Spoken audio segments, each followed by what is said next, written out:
Hey, what's going on? Why didn't you come home? I made dinner, I waited for hours, and you never even called. What, seriously? You texting me just for that? It's not just that. I didn't only wait for you. I came home to an empty house. Your mom wasn't there either. No note, no message from either of you. I got worried. Calm down, she's with me right now, so you don't have to freak out. Wait, what? She's with you? So you're not working? Nope, tonight I took her out for dinner, just the two of us. Why would you? Because I'm about to close a massive deal at work, a contract that could totally change everything. We're just waiting on one final stamp and then it's official. When it goes through, I'm looking at a promotion, maybe even a senior position. That's amazing news! I'm really happy for you. But you took your mom out to celebrate? Of course I did. Who else would I share this kind of moment with? Not me? Come on, don't get all emotional now. We've only been married, what, like a year? My mom, she's been by my side since day one. She raised me alone, worked herself to the bone. Everything I am today, I owe to her. This is her moment, too. I understand that, I really do. You wanting to honor her, thank her, that's beautiful. But we're married, we're building a life together. When something great happens, shouldn't we be part of it together? Wow, listen to you talk like you've earned something. What? You think you're owed a seat at the table just because you live in the same house as me? I'm your wife. I care about you, support you, try to make things easier for you at home. Isn't that worth something? Support me? You mean mooch off me, right? You don't contribute anything real. You're living on my income. That's not true. I work. You're a janitor. You clean offices. That barely covers your phone bill, let alone rent or food. It's still honest work. It may not earn as much, but I'm proud of what I do. I wake up early, I show up every day, I try to do it well. Yeah, well, pride doesn't pay for the mortgage. Face it, in our household hierarchy, you're at the bottom, and bottom feeders don't get filet mignon. That's disgusting. Did you even hear yourself? You're the one who started talking like you deserved to be here with us tonight. I'm just reminding you of your place. You're not just reminding me, you're belittling me. You are throwing my job, my worth, everything I've done for you, back in my face. Because you need a reality check. You think being married to me means you're suddenly my equal? You're not! Not when you bring in pennies and expect fine dining. So what? Because I don't earn as much, I'm not good enough to be included?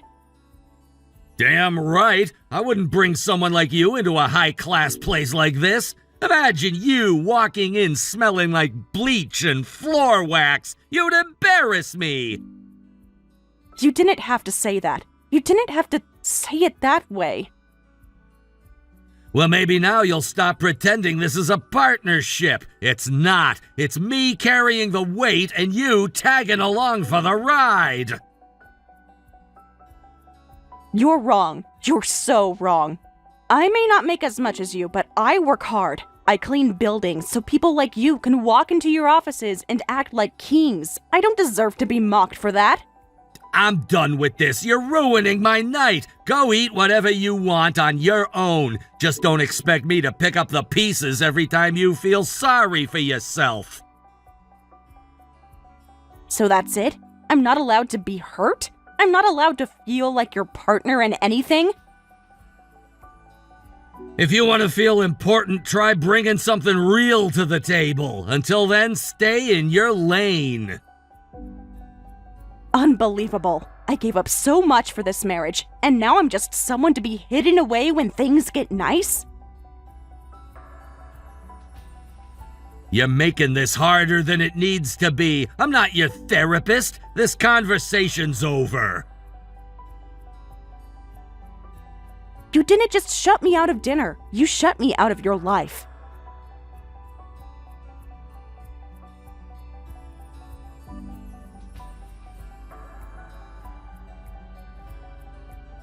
Diana, do you have a minute? Of course. What's going on? I'm just really upset right now. I needed someone to talk to before I explode. Oh no, that's not like you. Did you and Richard have a fight or something? A fight? That doesn't even begin to cover it. It feels like something broke between us tonight. Wow, that's serious? This is kind of deja vu, you know. I feel like we used to have these late-night chats all the time. Yeah, sorry. I must sound like I haven't grown up at all.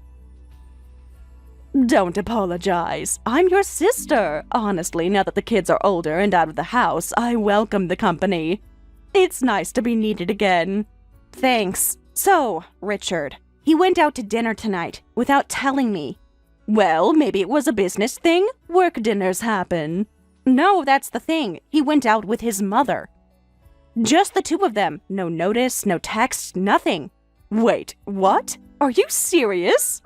Dead serious. He told me it was to celebrate some big deal at work that's about to go through. Some kind of contract that'll get him promoted. And he didn't invite you? Why not? He said it's all thanks to his mom. That she's the only one who deserves to celebrate it with him. So, he's a mama's boy now.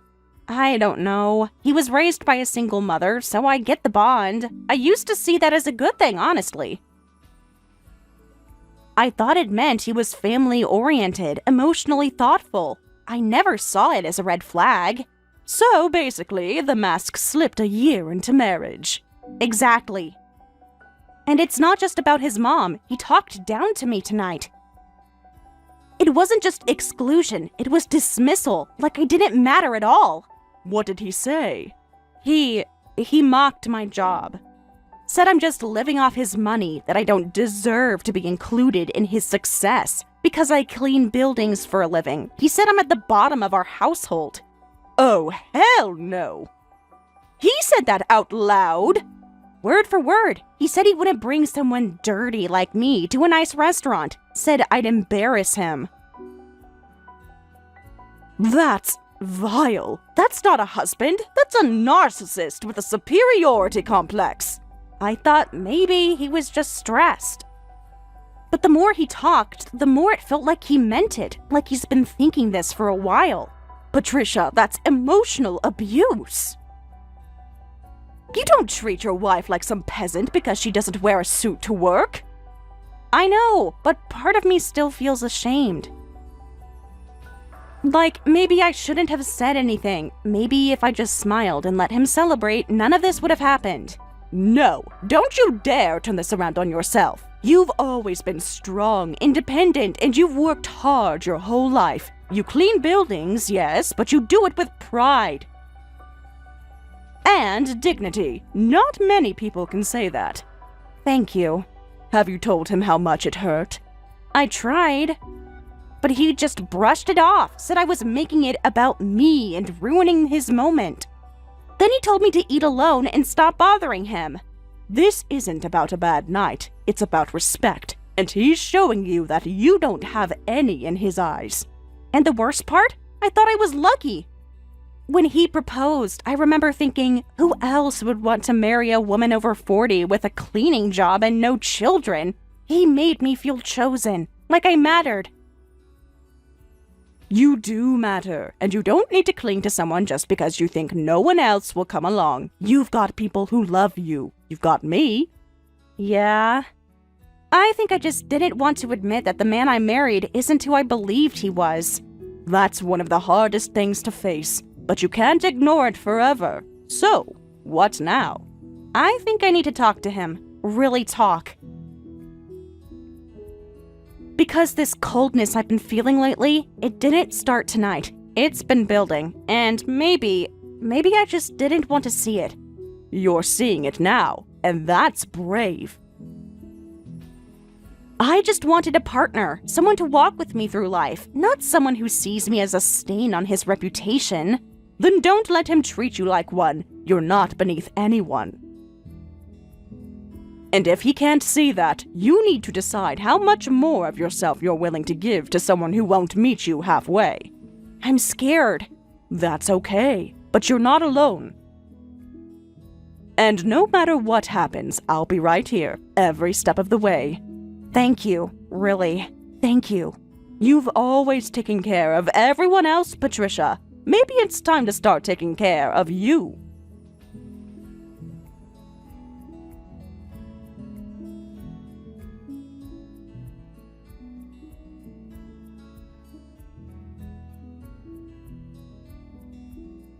Hey, are you coming home late again tonight? For God's sake, I told you I'm swamped with work. I'm not sitting around doing nothing like you. I'm handling big projects, actual business. I know you're busy. That's not what I'm upset about. We've been through this before, and back then you always texted or called. You never just disappeared on me like this. Why the hell should I have to check in every time I work late? Because I cook, I plan meals, I wait, because we live together and I deserve basic respect.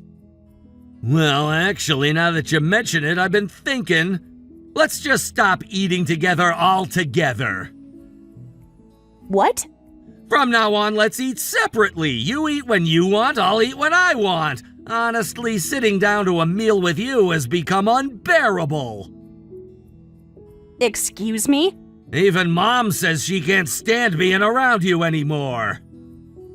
Why would she say something like that? Because, I quote, a janitor for a daughter-in-law? She's filthy. I feel sick just being near her. You said something similar yesterday. You realize how cruel that is, right? I clean for a living, yes, but I disinfect, sanitize, wear gloves. It's not shameful work. Because I was holding it in, but I'm done pretending. And until now, you've never said a word against it. Then tell me, why did you marry me in the first place?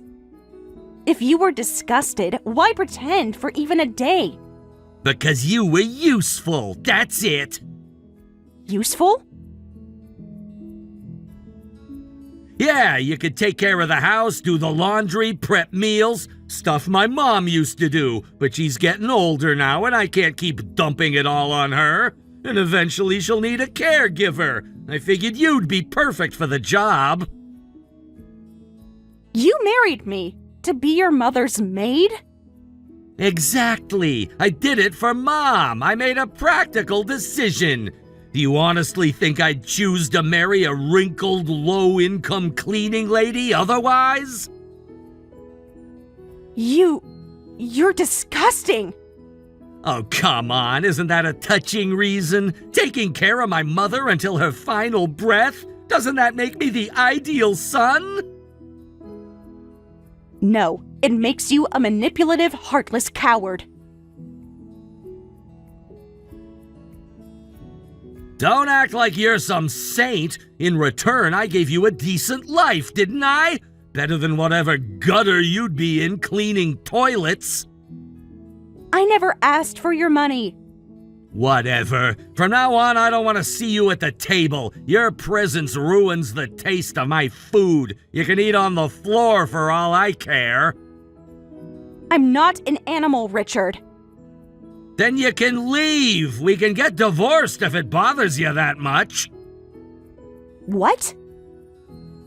You heard me. I'm about to get promoted. Real money's coming in. I'll hire professionals to care for Mom. I won't need you anymore. So go ahead, leave. But where will you go, huh? Back to scrubbing tiles for pennies? You wouldn't last a month without me. Is that what you really believe? That I'm worthless without you? I don't believe it. I know it. You're nothing without my name, my house, my paycheck. You're just a tired, aging janitor in a world that doesn't value women like you. So be smart. Bow your head, follow our rules, and we'll let you stay. Let me stay? Exactly. Accept your place. You're beneath us. Me and Mom. You exist to serve. And you don't think you'll ever regret saying this? Regret? You? Don't make me laugh. No, I meant you, Richard. You really think I'll stay here and let you humiliate me? You'll stay. You don't have a choice. Then you don't know me at all. Sure, let me know how the streets treat you. This house is mine. Everything in it is mine. You're just a guest, a disposable one. You are wrong. So wrong. Enjoy your rules. I'll be gone before your next meal.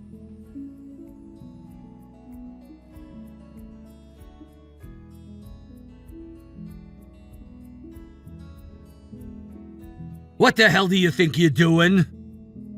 What are you talking about now? I saw you just now. Saw me where?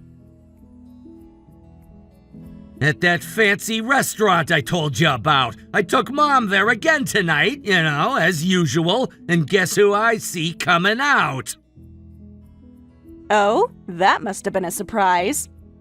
Yeah, no kidding. You just strutted out like some damn celebrity, all dressed up. Who the hell gave you permission to eat there, huh? That place isn't for people like you. I don't really see what the problem is. We agreed to eat separately from now on, didn't we? You insisted on that little rule, remember? So I went and enjoyed dinner on my own. I followed your rule. Why are you yelling at me? Because of the damn bill! That place costs a fortune! Tell me right now, how did you pay for it? Don't tell me you used my money for this. No, I didn't. I'm not that shameless. Whenever I go out somewhere nice like that, I pay with my own money. Your money? Don't make me laugh. Any money you have is part of our household finances. That's our money, not yours. It's called shared property, genius. You don't get to spend it like it's some personal allowance. Then by your logic, shouldn't you be asking me before you eat out too? That's different. I earn real money, a lot of it. Your pathetic little paychecks don't give you the right to blow it all on gourmet food. That money's supposed to go toward our life together. You're very fond of double standards, aren't you? But don't worry, I didn't use money from my cleaning job. What? I said the money I used wasn't from cleaning. It was from my other income.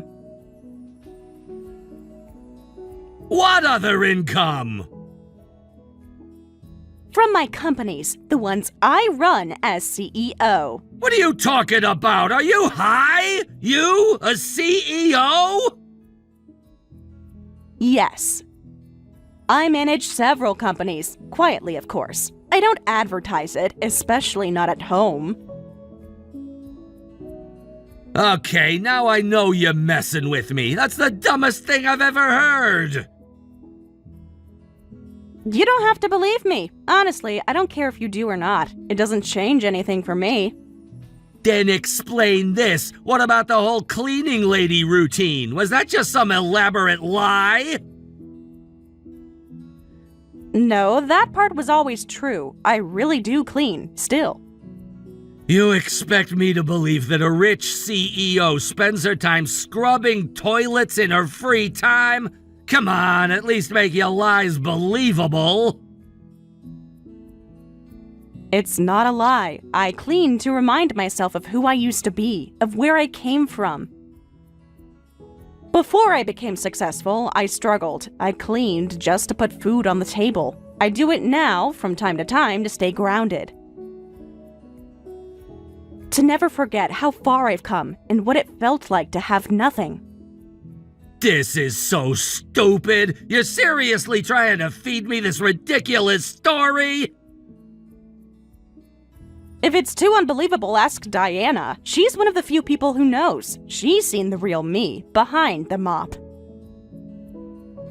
Oh, I will ask her. And if it turns out you're lying, you can bet your fancy dinner bill is coming back as a loan. I'll make you pay it back, every last cent, with interest.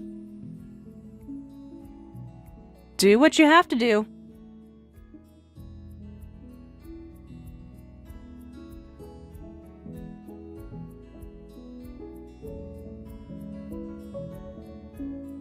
Diana, hey, it's Richard. Sorry to call you out of the blue. Richard? Well, this is unexpected. Is something wrong?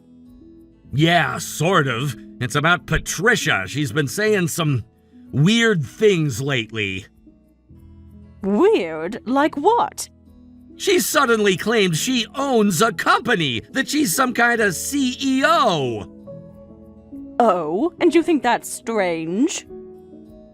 Yes! I caught her eating at this ridiculously expensive restaurant, on her own, by the way, and when I asked what she thought she was doing spending my money like that, she just casually says, "I paid for it myself. I'm a company president." Can you believe that? And what exactly is the problem here? The problem is I'm the one who brings in the income. She's a cleaner, Diana. You know that. No way she could afford stuff like that on her salary. So either she's lying or she's up to something shady. Did it ever occur to you that maybe she paid for it with her own money? Money she earned without your help?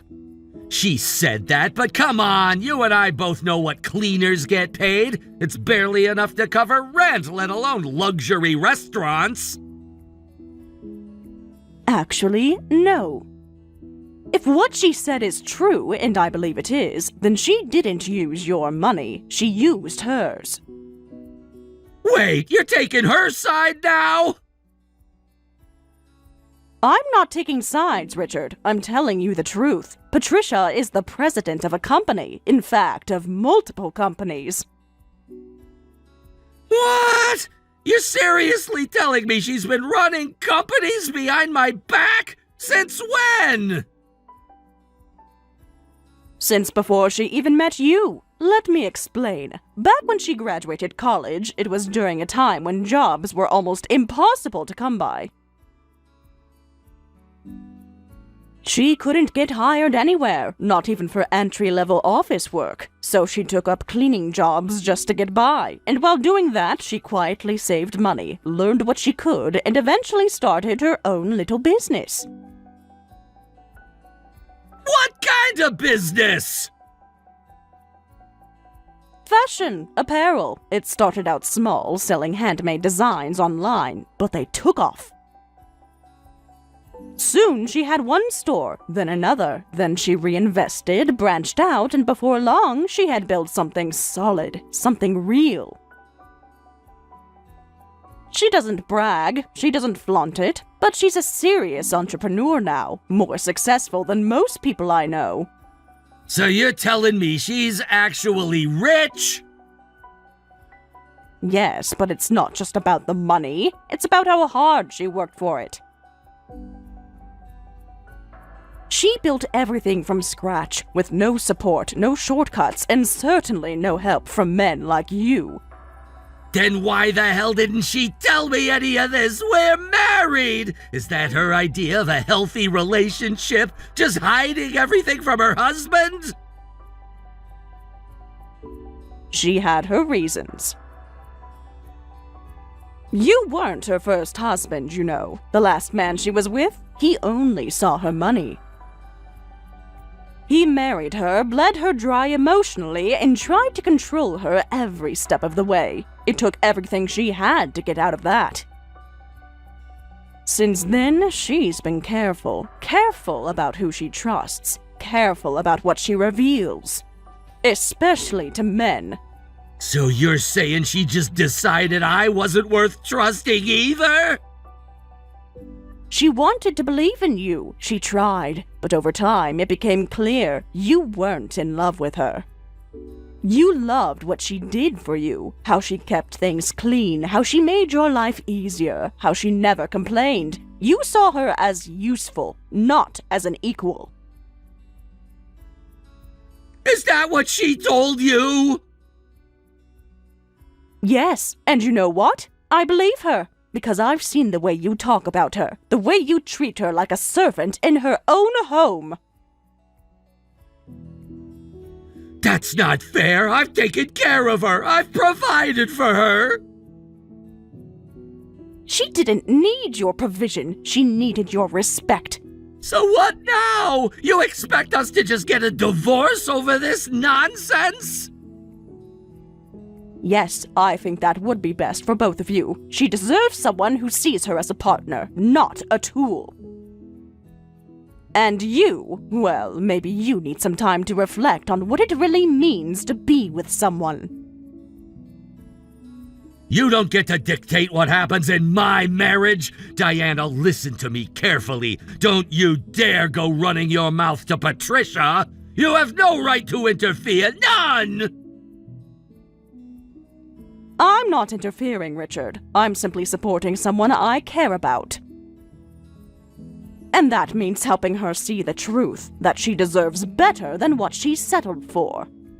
You think I don't want her to be happy? I do! I'll make her happy! I just need you to stay out of this and stop poisoning her against me! If you truly wanted her happiness, you'd let her go. You'd let her be free to live without hiding who she really is. You've said enough. Thanks for the information, but I'll handle things from here. Just stay out of it, all right? You don't get to tell me what to do, Richard. Not now. Not ever. Fine, whatever. Thanks for enlightening me. Guess I never really knew my own wife. No, Richard. You just never bothered to.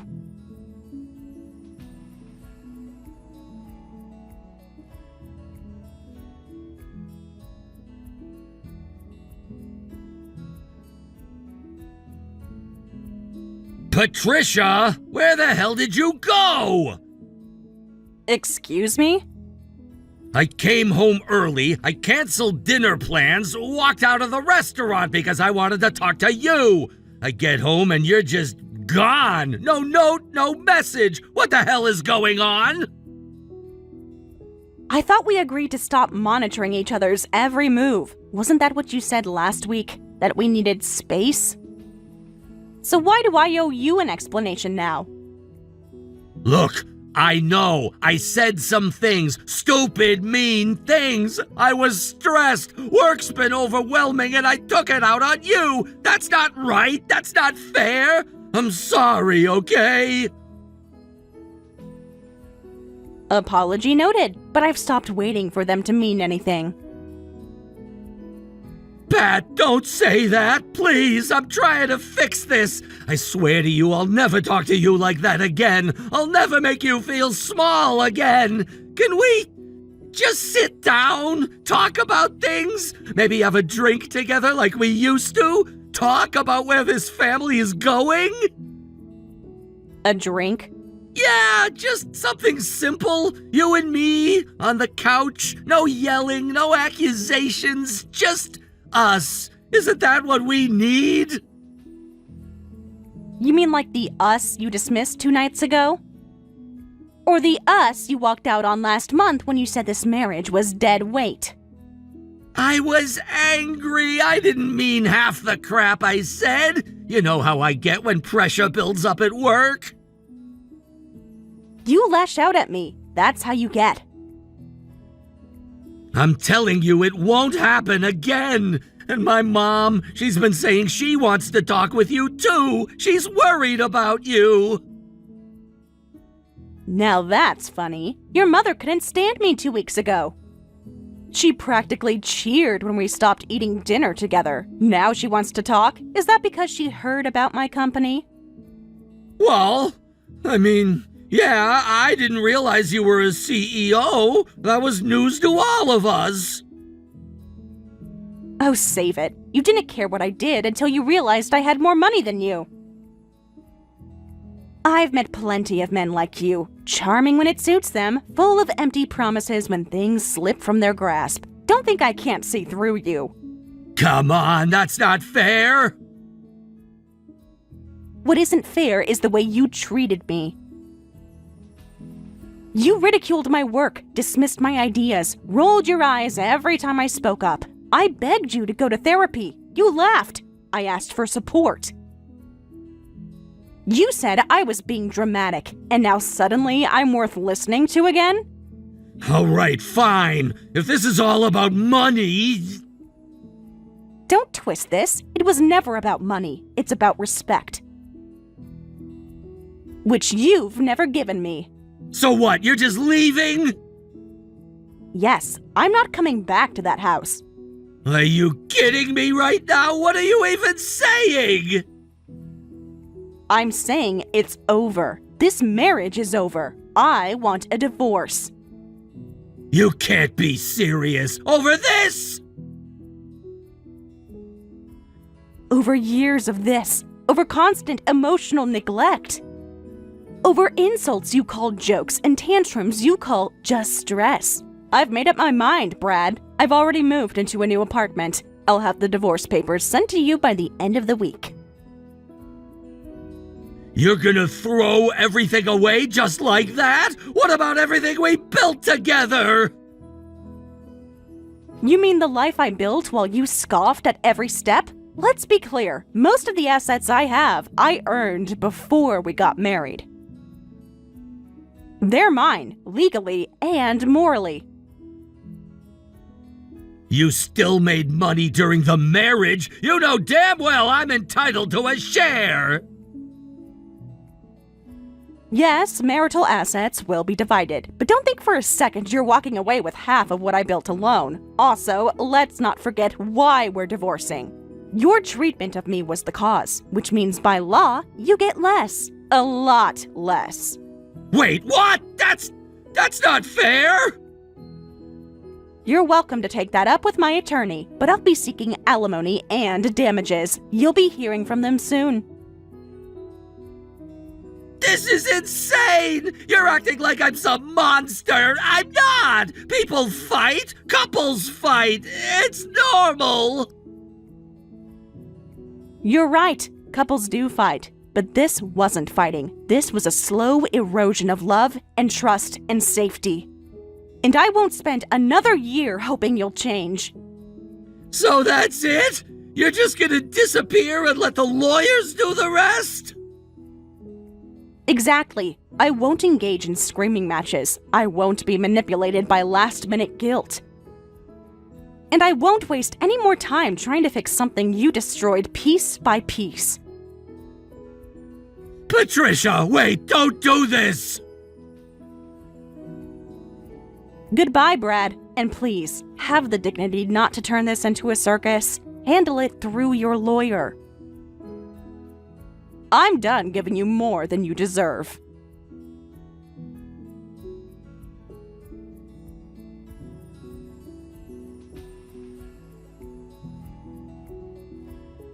You really think you can just do that and walk away like nothing happened? Excuse me? Don't act innocent with me. We're divorced. Yeah, I got that loud and clear. But that doesn't mean you get to keep screwing with my life. I haven't done a thing. In fact, I've gone out of my way to avoid any contact with you. That was the whole point of the divorce, wasn't it? Then why the hell did the deal fall through? I had that contract locked. It was practically done, and then poof, gone. And you know what they told me? Let me guess, that the company declined to move forward? No! They said you pulled the plug! Your company! Because apparently you're the damn CEO! And all it took was one word from you and it was over! Correct. I did cancel it. Unbelievable! You don't see anything wrong with that? No, I don't. I told you, I don't want anything to do with you. Professionally, personally, entirely. That doesn't give you the right to sabotage my work! You're abusing your position just to get back at me! Is that what you've convinced yourself of? Let me make something very clear. It was a mistake from the beginning that we were even considering working with your company. You had nothing we needed. Then why did it get as far as it did? Because I let it. I knew you were struggling, complaining about poor performance, lack of recognition. You sounded so desperate, I figured giving you a win might help you get back on your feet. Call it pity. But once the divorce went through, I realized there was no reason to keep pretending. So, the whole thing, you were just humoring me? Yes, and for the record, my team never wanted to greenlight it. They were relieved when I told them we weren't moving forward. The decision was unanimous after I told them the connection to you was no longer relevant. Do you have any idea what this cost me? This deal was my ticket to promotion! I already spent money on my mom, on gifts, on promises I can't afford anymore! And then your damn alimony payments on top of that? That's not my problem, Brad. You created this mess. Maybe next time, don't blow through cash you haven't earned yet. You ruined me! You wanted to see me fail! No, you did that all by yourself. All I did was stop protecting you from consequences, which I should have done years ago. Patricia, please! Just this one deal! Let it go through! I'll stay out of your life forever after that, I swear! You already promised to stay out of my life. Funny how quickly that crumbles when things stop going your way. I'm begging you, I've got nothing left. If I don't land this deal or something like it, I'm done. No promotion, no money, no career. This job, it's all I have. Don't take that too. That job was your responsibility, not mine. You don't get to come crawling back and ask for favors after all the damage you did. I get it, okay? I was a jerk, a bad husband, but I'm not asking for love or forgiveness. I'm just asking for mercy. You should have thought about that before you tore me down, laughed at my ideas, ignored my boundaries, and treated me like an inconvenience. You don't get to ask for kindness now that karma's collecting the debt. So that's it? You're gonna let me drown? You're not drowning, Brad. You're finally standing in the flood you poured on everyone else for years. You're really enjoying this, aren't you? No, honestly, it's exhausting. But it is necessary. I'm not just protecting myself anymore. I have employees who count on me. A company culture to uphold. We don't work with bullies or manipulators, especially not washed-up salesmen with an ego problem and no track record. You think you're better than everyone just because you made some money? No, I think I'm better than you, because I built something with integrity while you coasted on arrogance and favors. And now those favors have dried up. God, you're heartless! No, I just finally grew a spine. You used to call me weak for caring too much. Now that I don't care at all, you call me cruel. Make up your mind. So what now? You just walk away? That's the plan. There's no deal, no loophole, no redemption arc. Just a clean break, exactly what I asked for when I signed the divorce papers. You'll regret this.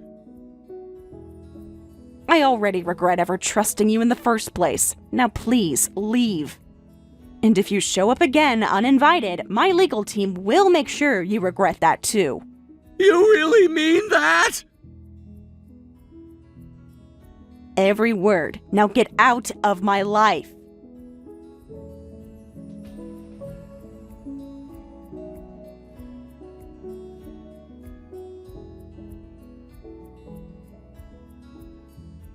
After everything that happened, I heard that Richard tried really hard at his sales job, but despite his efforts, he couldn't close a single contract. Because of that, he was eventually transferred to a dead-end department, basically a desk job where there was nothing meaningful to do. It wasn't surprising, really. He had always been treated as a burden by the company, and it seemed like this transfer was just the next step in pushing him aside. With no steady income and a worsening financial situation, things between Richard and his mother started to deteriorate badly. Their relationship grew tense and uncomfortable. Eventually, they decided to live separately within the same house, each taking a different room just to avoid constantly clashing or interfering in each other's lives. I heard this from a family member, and it made me realize just how fragile their family ties had become. Meanwhile, I'm still managing my own company while also working as a cleaner to make ends meet. This whole experience has been a harsh lesson. It made me painfully aware that I really have no talent for judging character, especially in men.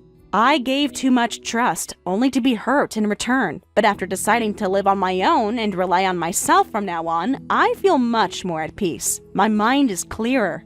And I carry a lighter heart than ever before. I'm no longer weighed down by past mistakes or the burden of others' drama. One thing I keep thinking about is my sister, who has always stood by me no matter what.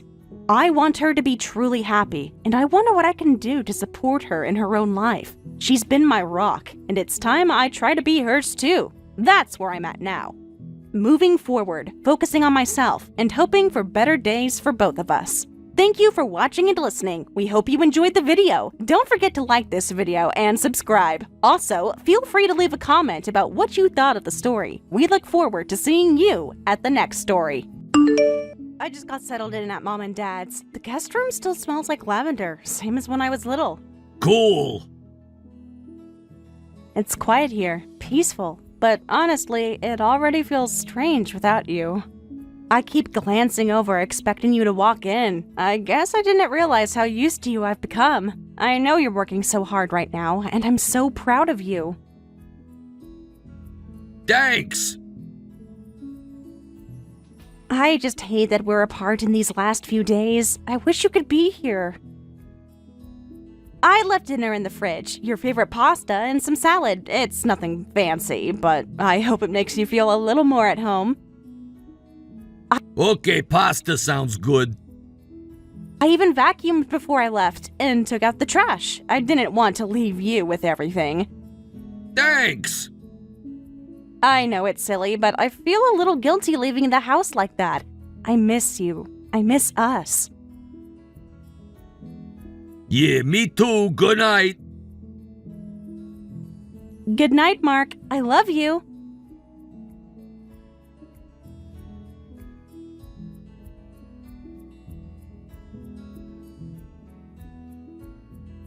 She's here! Right on schedule, just like they said she would be. 7 pounds, 4 ounces, full head of hair, and the sweetest little face I've ever seen. She scrunched her nose just like you do. I couldn't stop laughing through the tears. Mark, she's perfect. Absolutely perfect. I can't even describe the feeling. I've never loved anyone so fast.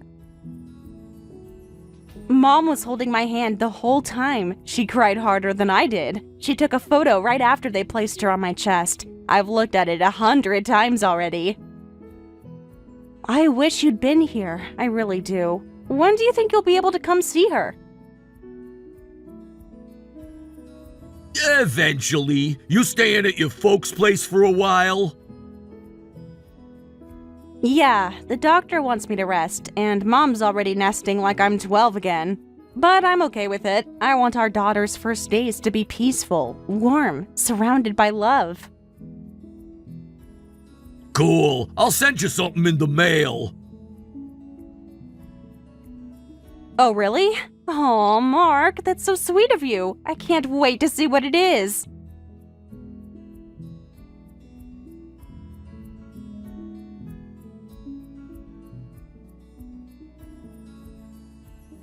A courier came to the door this morning. I thought maybe you sent flowers, or a letter, maybe even a gift for the baby. But no, you sent divorce papers. Are you out of your mind? Finally, I was wondering when that would arrive. Paid for express shipping, worth every cent. I didn't want to waste another second. It's time, Leanna. We're done. I gave birth to your daughter yesterday. I am literally holding her in my arms and reading that you want a divorce? You're not even going to pretend to be a decent person? I'm not pretending anything anymore. I've been counting the days, honestly. You pushed that baby out and I exhaled. Freedom's right around the corner. Look, let's be real, you're too old for this. Your body must be broken if it took this long to have a kid. 32, that's ancient. You were waddling around like your bones would turn into dust. I wanted a young wife, a hot mom, not a woman gasping through pregnancy like it was a triathlon. Oh my god, you're actually serious. You think this is about my age? My body? I carried our child. I endured everything for 9 months. Pain, swelling, blood pressure spikes. For us. And all you care about is how I looked? I care that you tricked me, that you paraded around with that belly like it was something beautiful, but it just made me feel trapped. You were falling apart, Leanna. The way you breathed, the way you looked in maternity clothes, I was embarrassed. I told you from the start I didn't want a kid. You knew it. You knew, but you went ahead anyway. You chose to ruin everything. So now, I'm choosing me. She's not a mistake, Mark. She's a person. A little breathing person who didn't ask for any of this. You don't even want to see her? Not even once? Not even once. I don't want to accidentally care. I don't want to feel a damn thing. This isn't some movie where I hold the baby and suddenly change. That's not happening. You're a monster. A selfish, heartless coward. She's beautiful. She's perfect. And she deserves a father who doesn't throw her away like garbage. She deserves a mother who didn't wait until her uterus was begging for mercy. Honestly, I feel bad for her. You'll smother her with your desperation. It's not like you just learned I was pregnant yesterday. Why have you stuck around for so long if this is how you really felt? I stayed for appearances, that's it. I smiled, I touched your belly, I told people I was excited. All lies. I was just trying to make it to the finish line without a scene. A scene? You think this isn't a scene? I gave you every piece of me. I cried into your shoulder. I trusted you. And I tolerated you. I played nice, but inside, I was counting down every day. Do you know how suffocating it was listening to you talk about strollers and nursery paint? You're revolting. I begged you to be there when she was born. I waited for you. I actually wanted you there. And the whole time, you were already packing your bags? Don't act shocked. I told you I didn't want to do this. You made this bed. Now lie in it with your sagging belly and mommy blogs. I'm free now. No crying baby, no hormonal wife. Just me, my own space, and a future without this mess. Being single again, it's gonna be incredible. And you're proud of that? Proud of abandoning your child like she's a bill you didn't want to pay?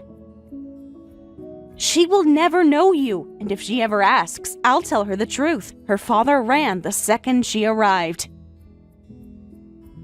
That's fine. Tell her whatever helps you sleep in that sad little guest room. I don't care what story you spin. I won't be around to hear it. She'll grow up strong. She'll grow up safe. And when she looks at me, she'll know I stayed. And when she asks why you're not there, I'll say because your father didn't deserve you. Then we're done. Sign the papers, change your name, pretend I never existed. And I'll pretend none of this ever happened.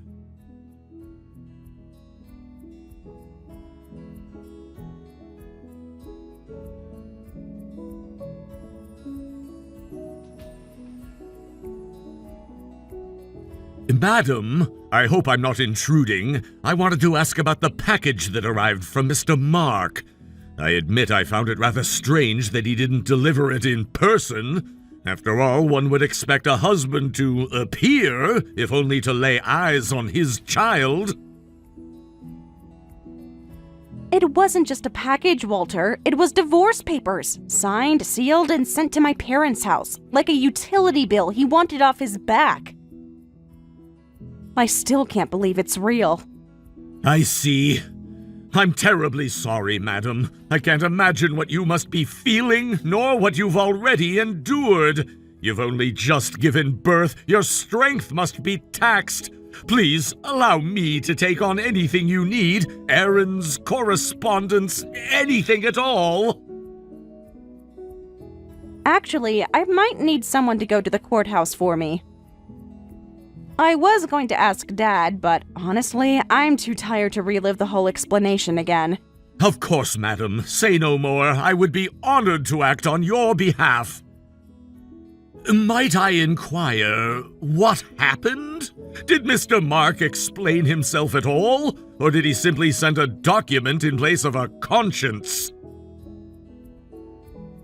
He said I was too old, that my body must be broken because I didn't have a child until now. He said our daughter's better off without him, that he never wanted to see her. Walter, I swear, it's like he flipped a switch, like he became a stranger overnight. Then I must ask, madam, and forgive me for the question, but do you intend to reconcile with him? Do you believe there's something left to salvage in this man's heart? No, not a thing. I don't want a man who sees my baby girl as a burden, who sees me as a burden. We deserve better than someone who vanishes when things get real. Then it shall be my pleasure to handle every last bit of this dreadful business. I'll see to the paperwork personally. You won't need to lift a finger. And please, should you ever need rest, or a break, or even just a moment of quiet, I would be more than happy to assist with the child.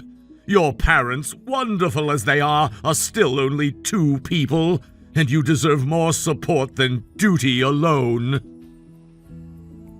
Walter, thank you. I mean that. I want to do as much as I can on my own, I really do, but knowing you're there means more than I can say. It's an honor, madam. Though I do hate to trouble you further in a time such as this, there is one thing. Something about Mr. Mark's actions strikes me as strange. Deeply strange. What is it, Walter?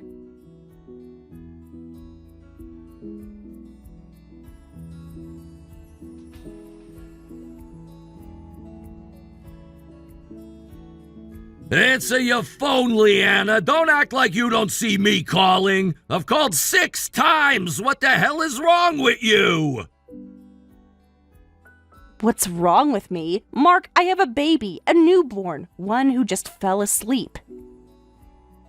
You think I'm going to wake her up to hear you screaming through my phone? I just got served an eviction notice on the front door, taped there for the neighbors to see. You couldn't even warn me first. Warn you? I didn't think I needed to. You're not my husband anymore, and you're squatting in my house. If you're not going to leave on your own, I'm well within my rights to have you removed. What do you mean, your house? We lived here together. That makes it ours. I've been here for years, Leanna. You don't get to just erase me like that. You really don't understand how property law works, do you? We never bought the house together. I purchased it before we were married. The deed is in my name. Always has been. No, you said it was ours. You said we were building something. I said we're living together. That's not the same as we co-own this house. I even showed you the paperwork. You smiled and nodded and poured yourself another drink. So that's it? You just kick me out and pretend none of this happened? No, that's not really what I'm trying to do. Oh wait, it is actually. Yeah, that's exactly what I'm doing. You're acting like I didn't live here. I slept here, I ate here, I fixed the garbage disposal. That means something. You can't just erase me. Mark, you were a guest with opinions, not a co-owner. If you want to stay, pay rent. Otherwise, pack up and get out. Rent? Are you kidding me? You think I'm gonna pay you to stay in a place I've lived for years? Who the hell buys a whole damn house before they're married anyway? Someone who could afford it. Someone raised by people who taught her not to depend on a man. My family runs a company, so does yours. Or did you forget they're business partners? That they introduced us? Wait, so you're rich? You actually have money? And you just let me live there like I owned it? You never said anything! I didn't hide it. You just never asked. I worked at my parents' company, saved every bonus, bought the house in cash. You thought you were supporting me? I was paying for everything. This is insane. You've just been waiting for a moment to throw all this in my face, haven't you? No, Mark, I was waiting for you to leave with dignity, but clearly that ship sailed. And while we're being honest, I always made more than you. You were just too proud to notice.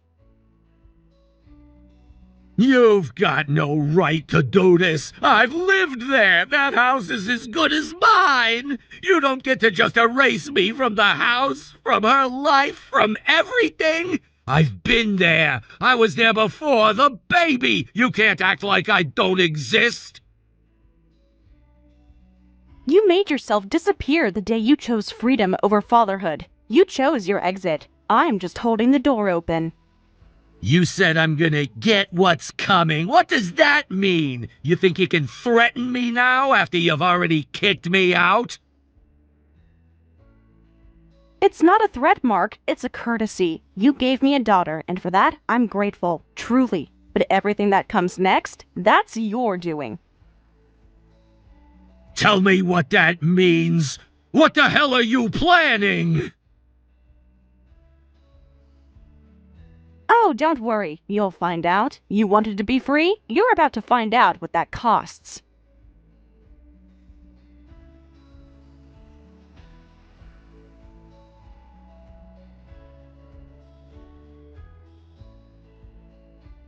Did you enjoy the file I sent? You know, the one titled Evidence. Thought I'd save you some time before court. Pictures, messages, locations. It's a neat little package. You spy on me now? Oh, wow, Liana, what a healthy way to move on. You seriously have nothing better to do? You're a mom, aren't you? Act like one. Funny, I was acting like one when you were sneaking out to act like a teenager. Your entire personality changed. You got secretive, edgy, smug, like a kid hiding a failing report card. So I looked, and there it was, like clockwork.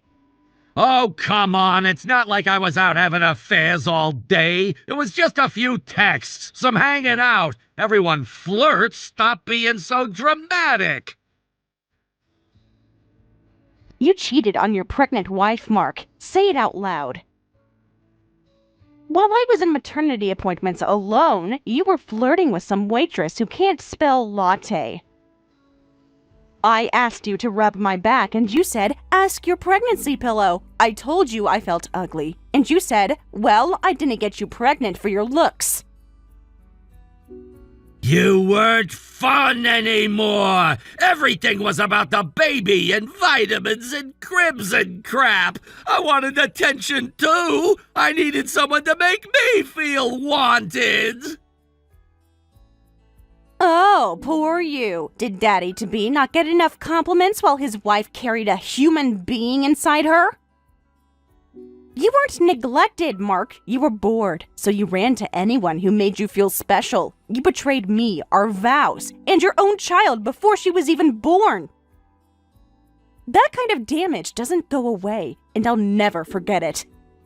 I don't care! You think you're better than me just because you've got lawyers and money and a mansion? You think you're so smart, but I got fight in me too, Liana! I'm not scared of you! You should be, because I've given you every chance to walk away quietly. But you burned that bridge with your smug little smirks and cheating behind my back. I'm not here for revenge. I'm here for justice, for me and for her.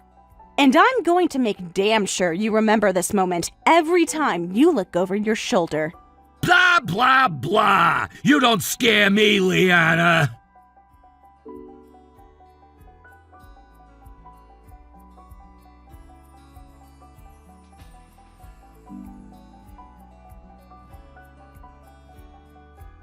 Would you stop sending me all this stupid stuff from your lawyer? Seriously, it's like every day now. Submit this, acknowledge that. I get it, you hate me. Enough already. You think it's stupid? That's adorable. It's called legal obligation. You owe child support and alimony, Mark. That's not me being petty, that's just math. I know math isn't your strong suit, but trust me, you're going to want to pay attention. You're unbelievable. All this just 'cause I messed up one time? You're acting like I ruined your whole life. You did ruin it. You cheated. You lied. You walked away from your family. And you're still squatting in my house. So unless you're here to hand me a rent check, get out.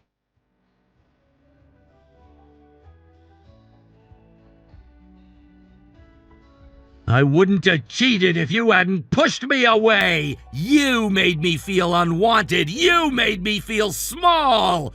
I wouldn't have even looked at anyone else if you had just treated me like a man. Great, let's go there again. How about this? If you've got any evidence that our breakup was my fault, then you can submit it to the court and we'll see what the judge thinks. Deal?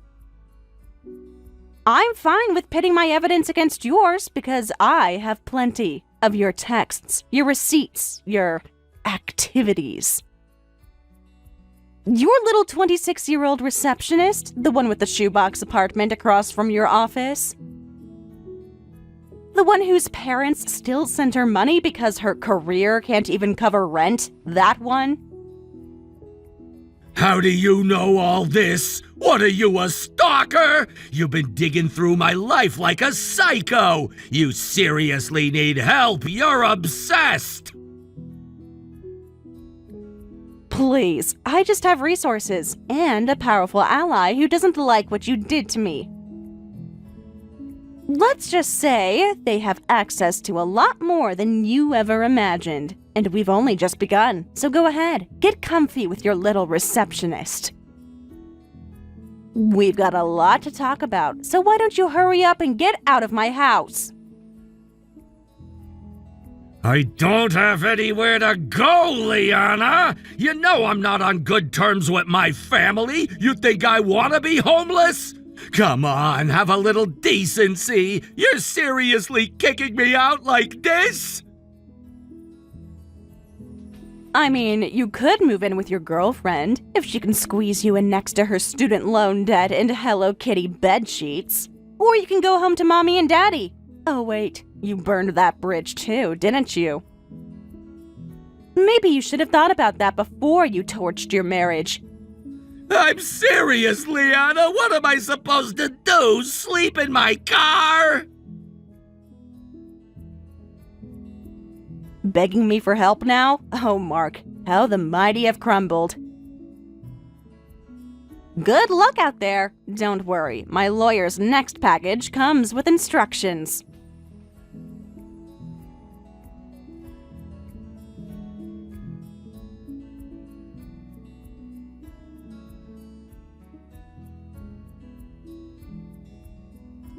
Walter, just wanted to say thank you again for everything. Court's going way smoother than I thought it would, and that's like 90% because of you. I am honored to have played a small role, madam. Ensuring you receive justice is not merely a task, it is my duty and my pleasure. Well, you're absolutely killing it. Seriously, I don't even know how you gathered half the stuff you found. That report on Mark and his little side project, immaculate. I didn't even know some of that myself. A gentleman never reveals his sources, madam.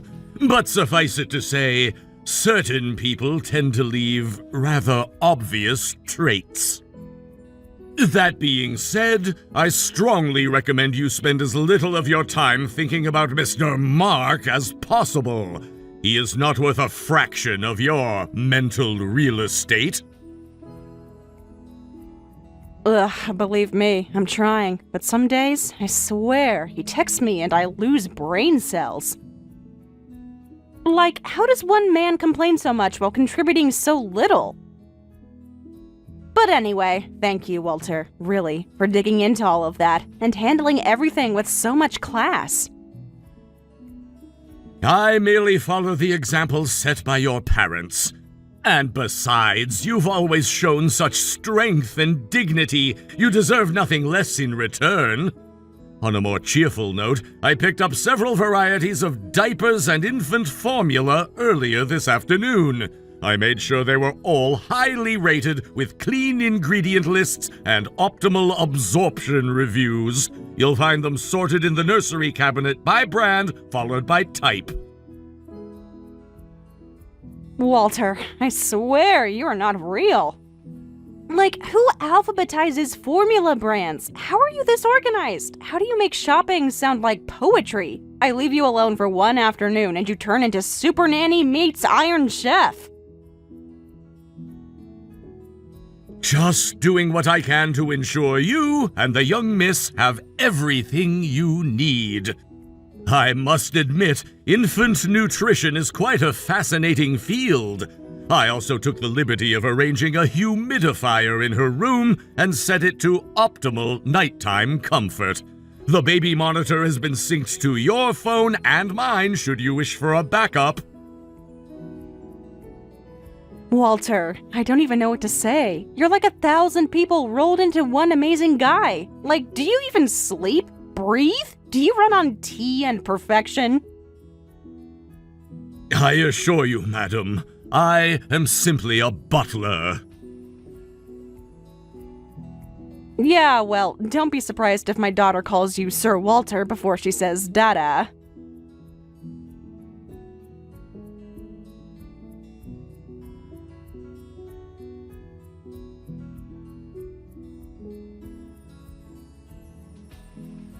This is your fault! I had to move back in with my parents like I'm 17 again! I hope you're happy! Aw, poor Mark. Did Mommy make you sleep in the guest room with the floral sheets? That's adorable. But I had nothing to do with it, darling. You forgot how connected our families are. Your parents came to me to apologize. For you. Say what? Are you serious? My own parents? They didn't say a word to me about that!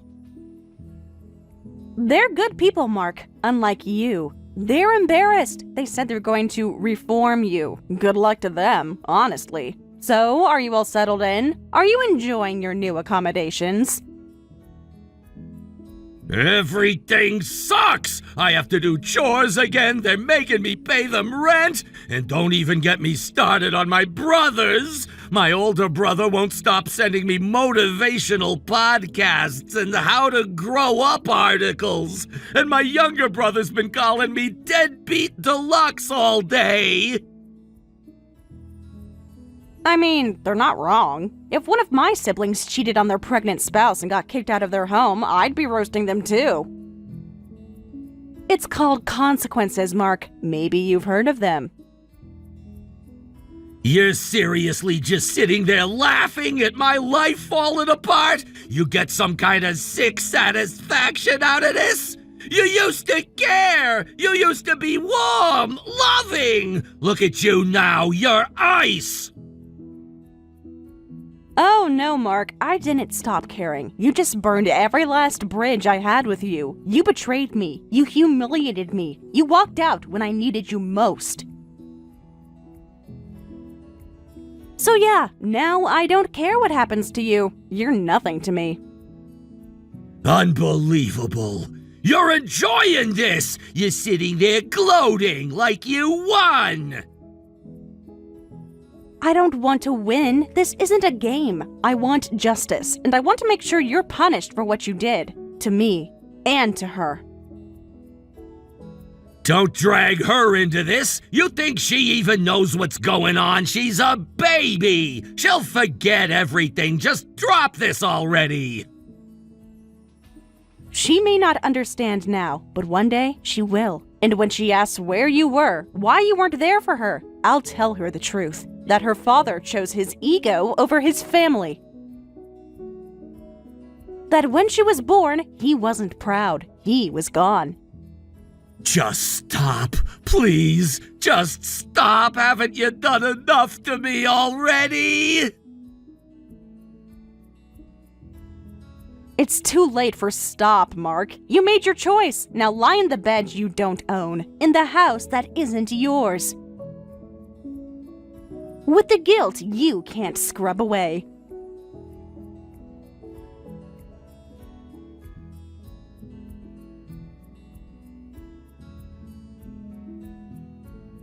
Morning, Mark. Heard you got reassigned. That's one way to avoid saying fired. Not a lot of details out yet, but sounds like someone decided you needed a change. Hope you're enjoying the mystery. You just can't stop, can you? You're obsessed with ruining my life! You're seriously checking up on me now? Get over yourself!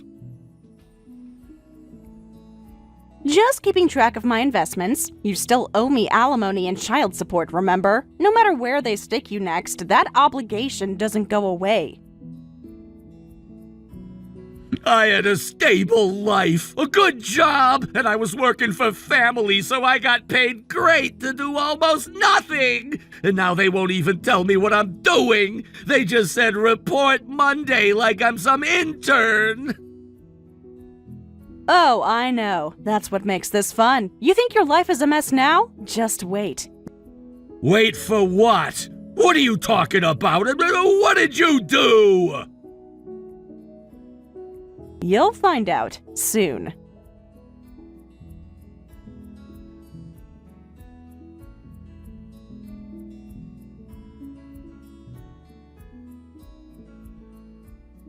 So, how is our dear Mark adjusting to butler life? Has he mastered ironing napkins with military precision yet? Or is he still asking where the on switch is?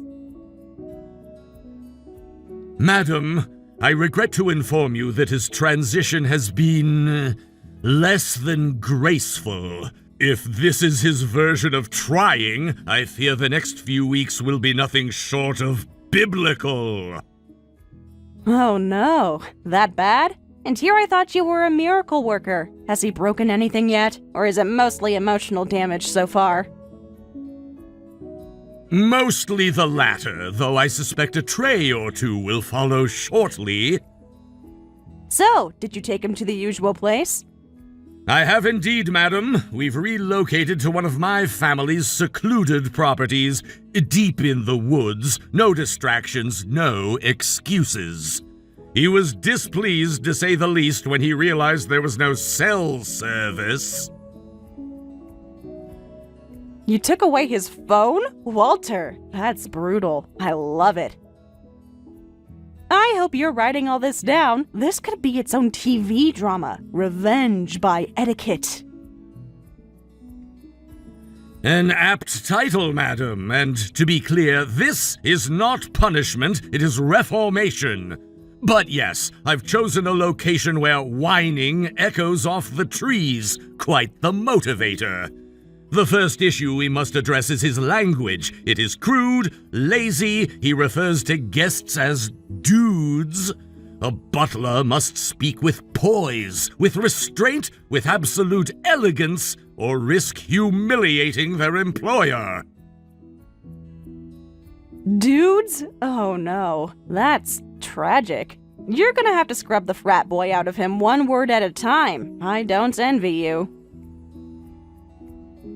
Once that is addressed, I will move on to his posture, gait, and general manner. He slouches, stomps, and sighs like a disgruntled teen, all of which must go.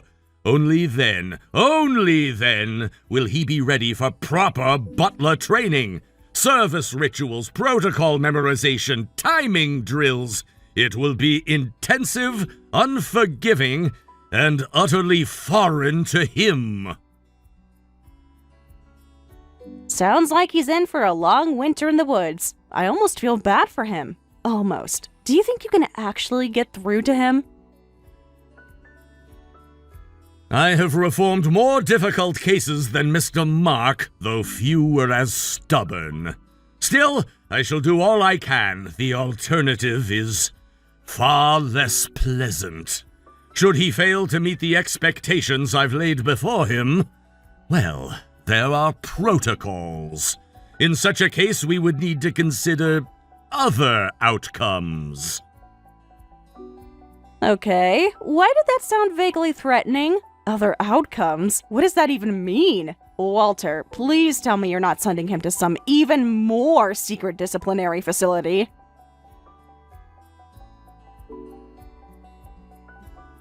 There's no need for concern, madam. Let us hope Mr. Mark cooperates and such alternatives remain hypothetical. You're terrifying. You know that, right? Like, respectful and polite and somehow 10 times scarier than any lawyer I've ever met.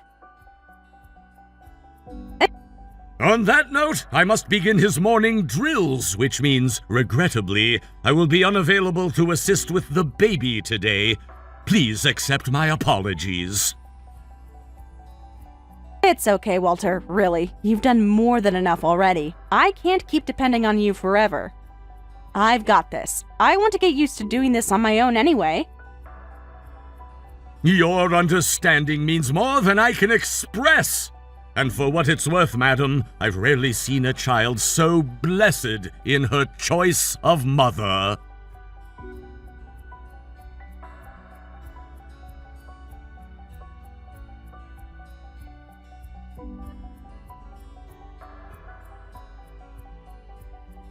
Madam, I regret to inform you there has been an emergency. Mr. Mark has escaped.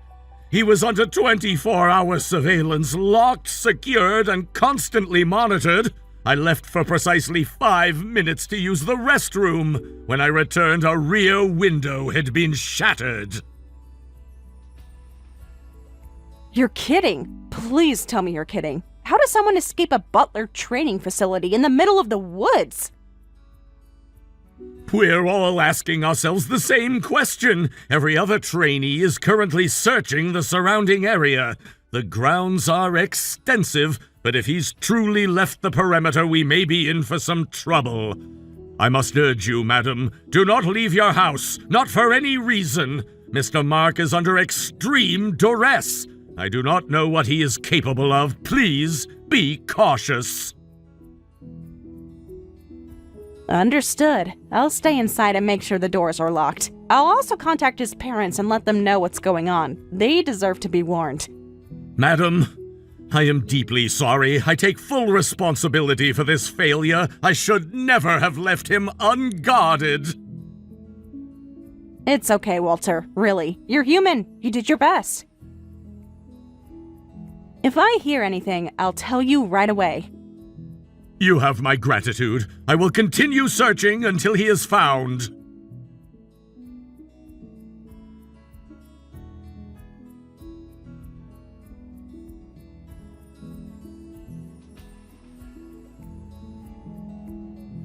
Madam, how are you holding up? I just left the police station. The report has been filed. Charges are in place. They won't release him anytime soon. I just finished with them too. They just left the house. Walter, are you okay? You were incredible, but you looked so serious when they cuffed him. I'm fine, madam. A little scuffed, but nothing of concern. My greater concern is for you.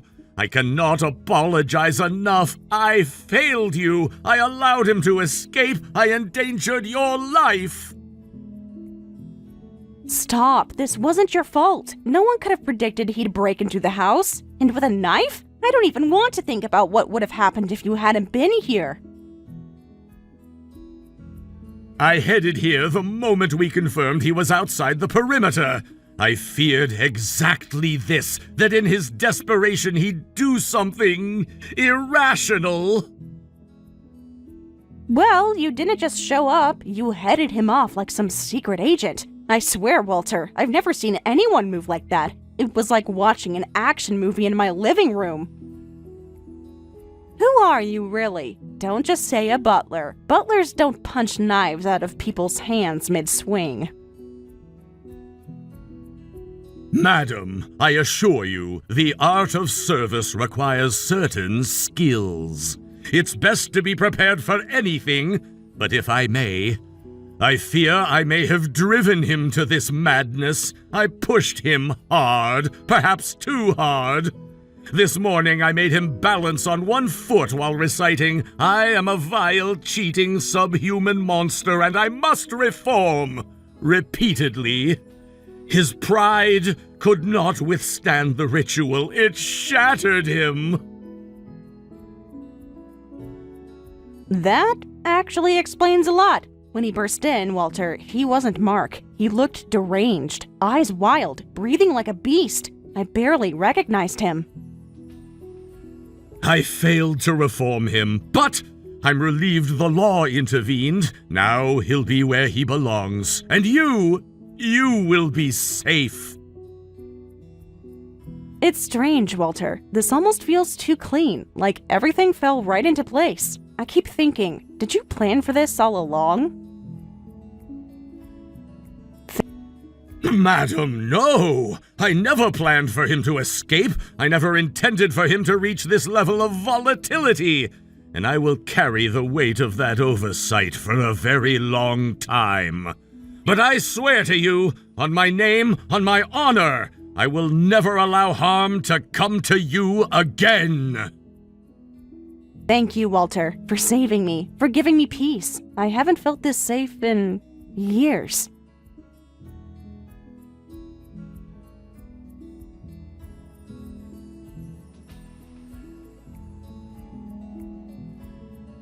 Mark was convicted without much fanfare. Assault with a deadly weapon, attempted break-in, violation of protective orders. The list was long enough that even the judge looked tired. His own family didn't show up for the trial. No bail, no help with legal fees, nothing. They told me afterward they were done with him, and honestly, so am I. Even as the cell bars closed, he was still shouting that I was the one in the wrong, that I ruined everything. But once he gets out, the truth will be waiting, so will the alimony, and the child support, and every single consequence he worked so hard to earn. Really though, what's the story with Walter? The fact that he has skills straight out of a kung fu movie aside, how does a single childless man in his 50s know so much about kids? My daughter loves him to death. I can always see a smile on her face whenever Walter walks into the room. Sometimes I wonder who he really is. But even if I try to find out, I know I'd never get a single answer. He's just a perfect gentleman.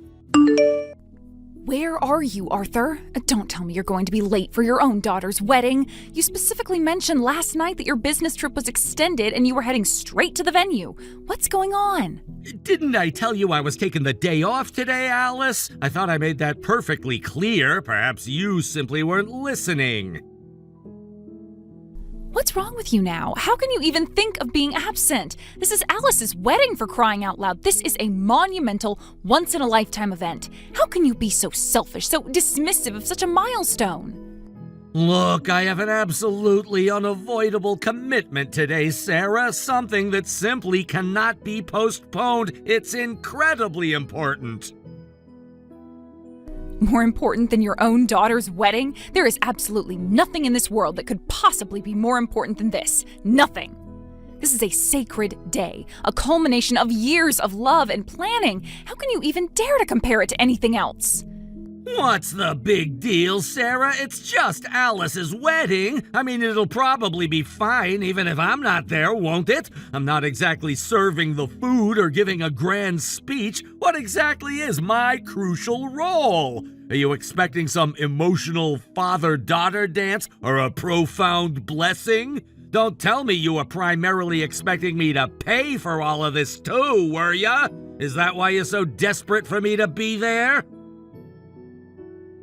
This is serious. Your role as a parent is to simply be there, to witness your daughter's joy, to watch over her with love and support. Don't you remember her teenage rebellion when she dramatically declared you were not to wash your underwear with hers? She said, "Daddy's underwear, not mine." She was so specific about it. You're still talking about something from over 10 years ago? How long are you gonna hold on to that petty grievance, Sarah?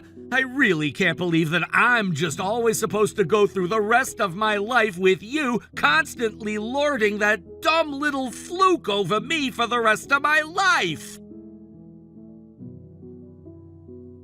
Girls are like that sometimes. They go through phases. They're particular. It's just a small thing. How can you be so petty, so nitpicky, so utterly childish about something so trivial for so long?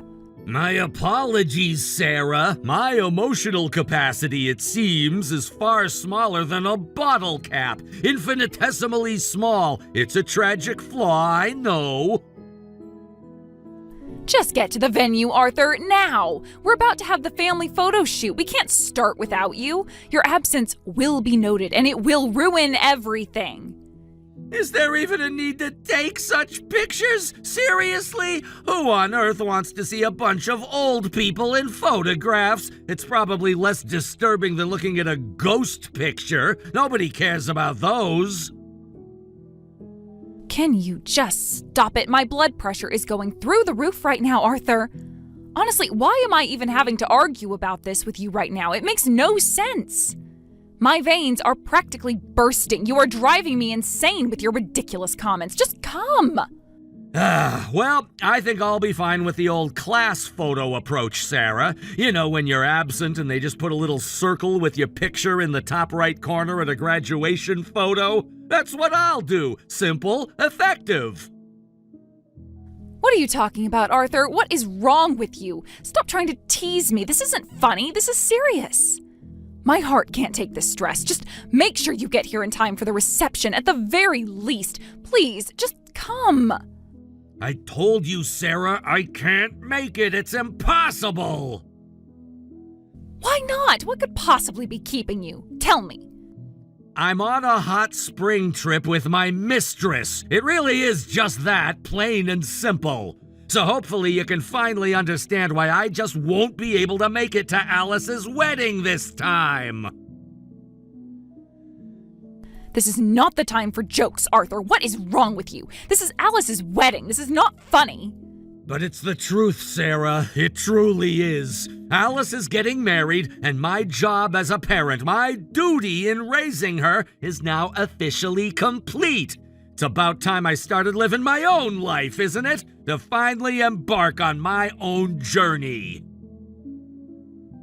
Do whatever you want, Arthur, but at least wait one more day before you start your new journey. Just one more day. For Alice. It's Alice's fault for scheduling her wedding to clash with my plans, isn't it?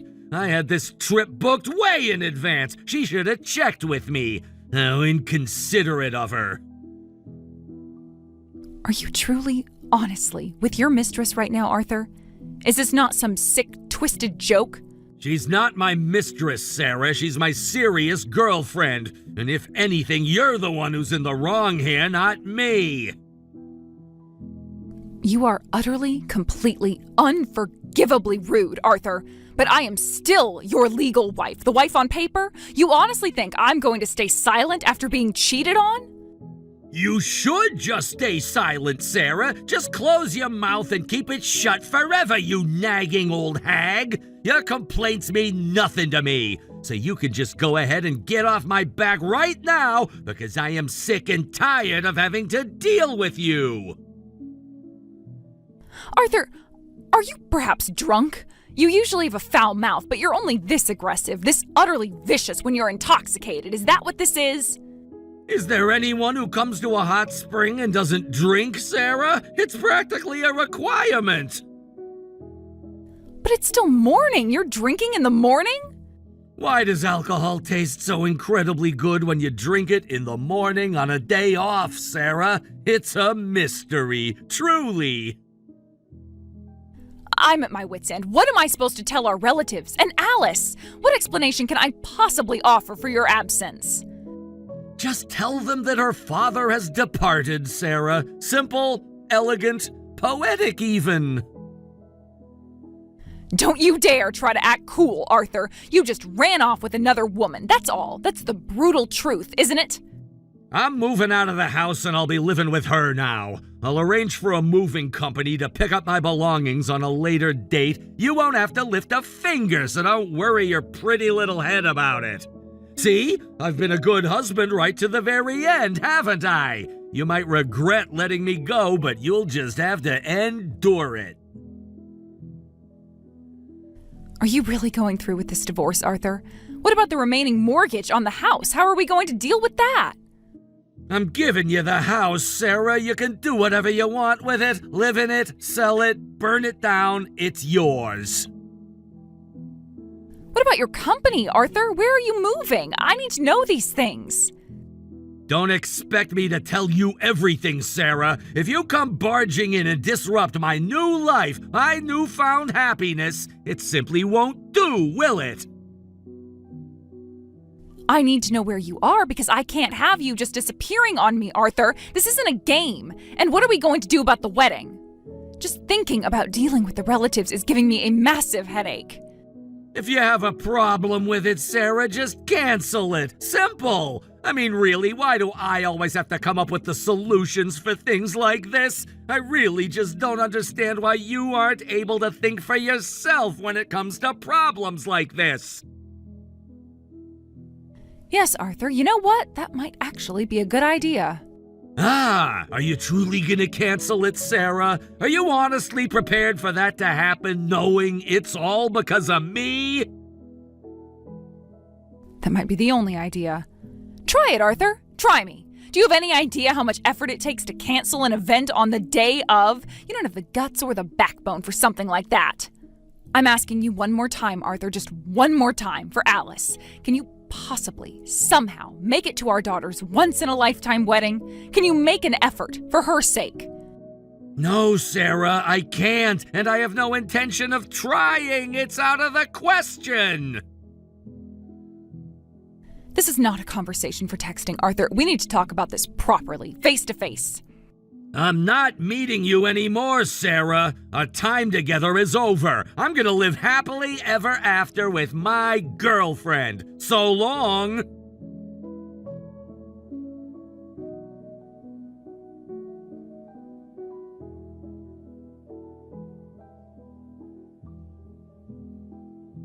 Dad? Mom told me. Is it true you can't come to the wedding? It can't be true, right? Alice? No, hey, honey. Yeah, sorry, I can't make it. Something came up. Dad, I know I was a really rebellious teenager, and I might have carried that stubbornness into adulthood. I know I wasn't always kind to you, but deep down, Dad, I really, truly loved you. Always. And I'm so grateful for everything you've done, for raising me, for putting me through college, every single thing. But I know it's my fault for never expressing it, for never saying those words out loud. Is that why you're not coming to the wedding? Because I wasn't a good enough daughter? No, Alice, that's not it at all. It's not your fault. I just didn't realize you felt that strongly. I didn't know how much this meant to you. I'm truly sorry. No, it's not my fault, you said, but Mom didn't tell me anything else, Dad. She just said you couldn't come. That's all she said. Is that really all there is to it? Yeah, that's about it, honey. Just a work thing. Is that all she told you? I spent days writing that letter for you, Dad. I poured my heart into it. Are you really not going to hear it? Are you just going to dismiss all of my efforts? No, Alice, I do want to go. I really do. It's just, I have some complicated circumstances right now. A very pressing work matter. You mean you knew about this work commitment beforehand, but you still couldn't get the day off? Even for my wedding, your only daughter's wedding. Is that what you're telling me? Yeah, well, something like that. It was unavoidable. Surely you can understand that sometimes these things just happen and that there's nothing that can really be done about it, right? I really don't understand why we have to play the blame game here. Can't you even come in halfway through the reception, Dad? Just for a little while, please. I'm sorry, Alice. I don't think I'll make it in time. It's gonna be really tough. I really wanted to walk down the aisle with you, Dad, in the chapel. But if you're too far away, if it's truly impossible, I guess there's nothing we can do. I'll ask Mom instead. But I really, really hope you can make it for the final letter. Dad, please, just for that, will you at least be there for that? I can, Alice. It's not impossible, but it's going to be extremely difficult given the time constraints. Oh, I understand. So it's impossible. I'm sorry, Dad. I'm sorry for even asking. No, Alice. I'm the one who should be sorry. Really. Okay, well then, good luck with your work, Dad.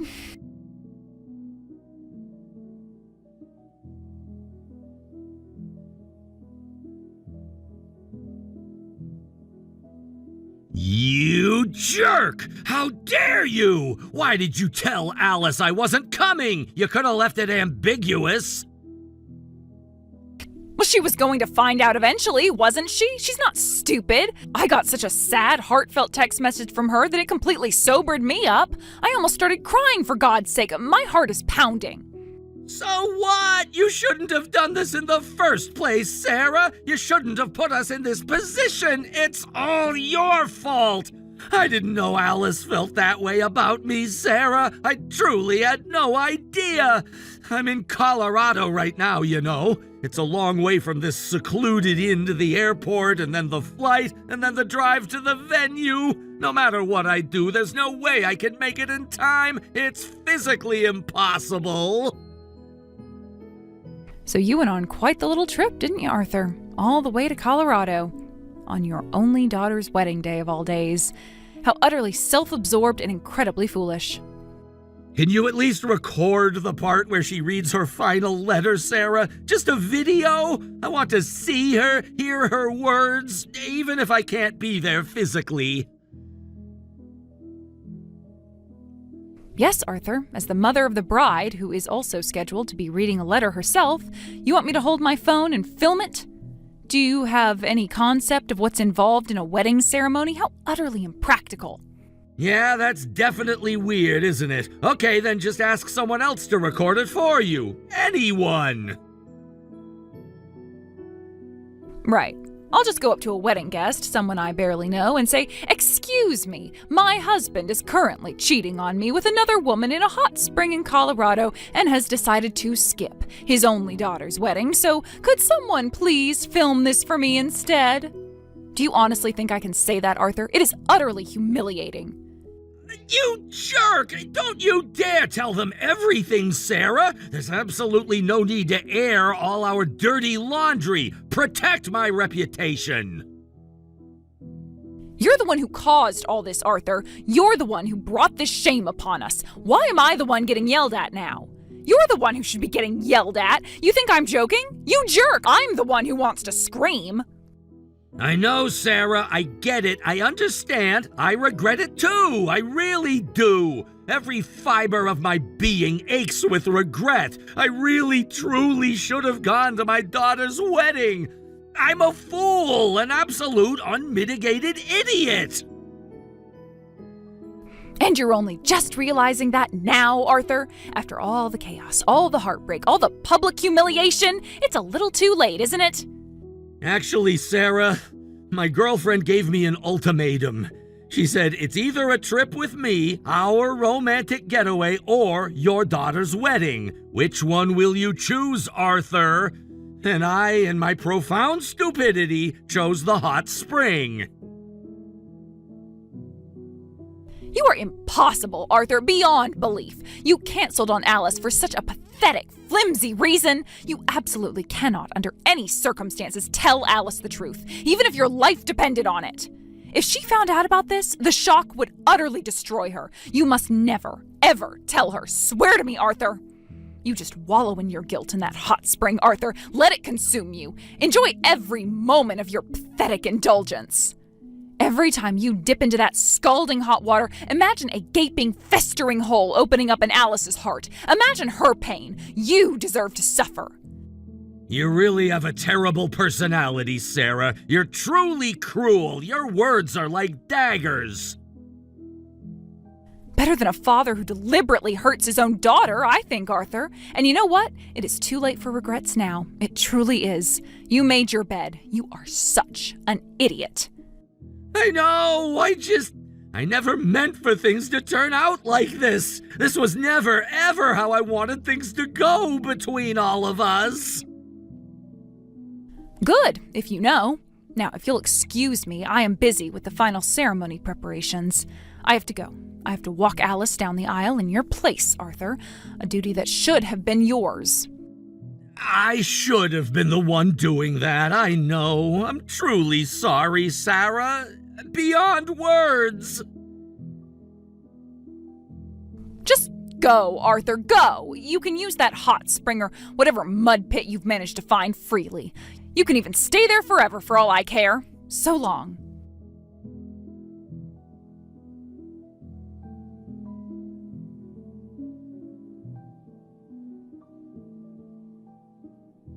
This ceremony should definitely be over by now, right? It's been an hour.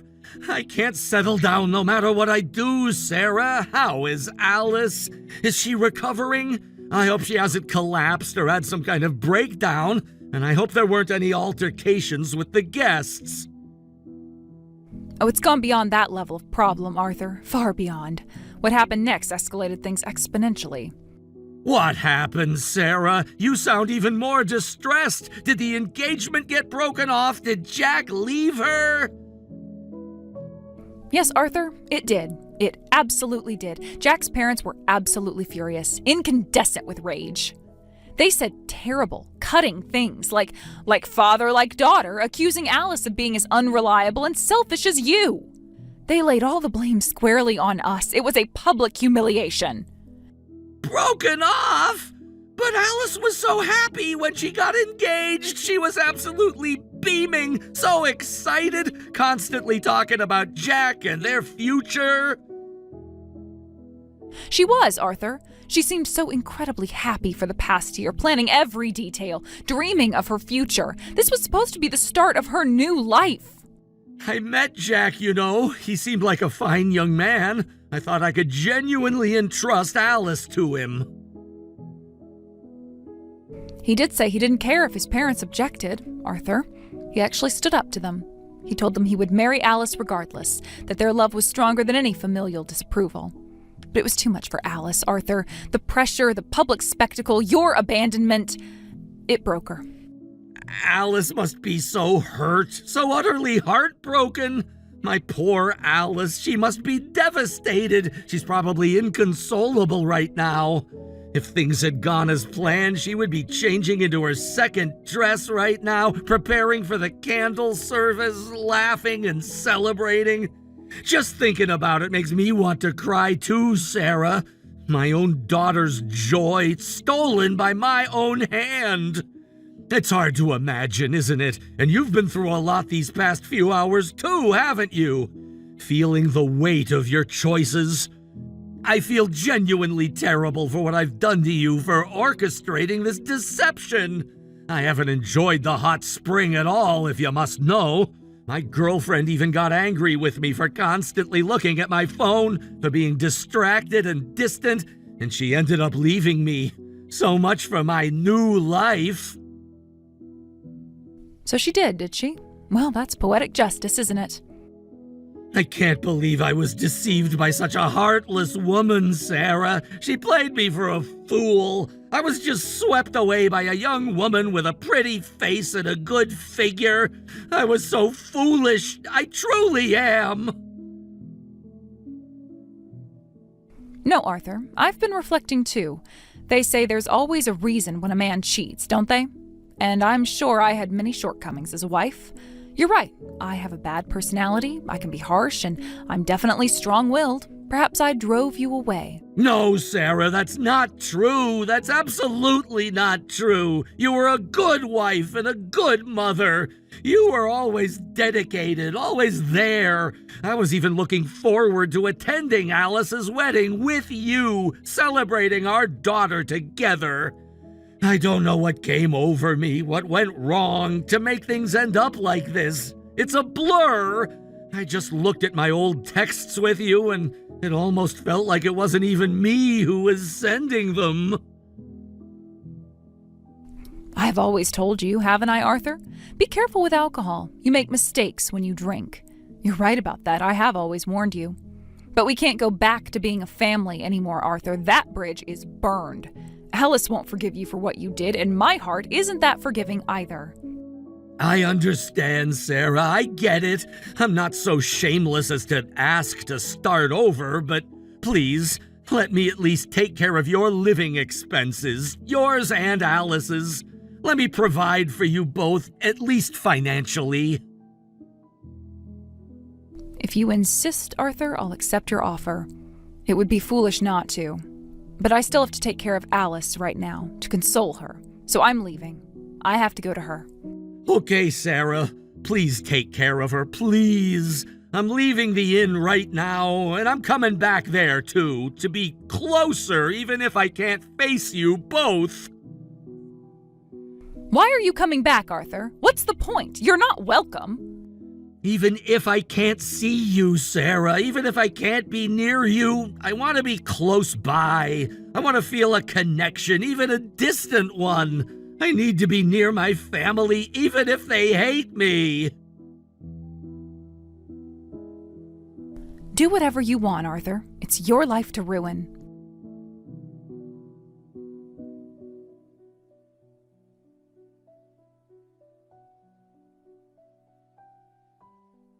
You deceived me, Sarah. How could you? I was worried sick about Alice, absolutely consumed by anxiety.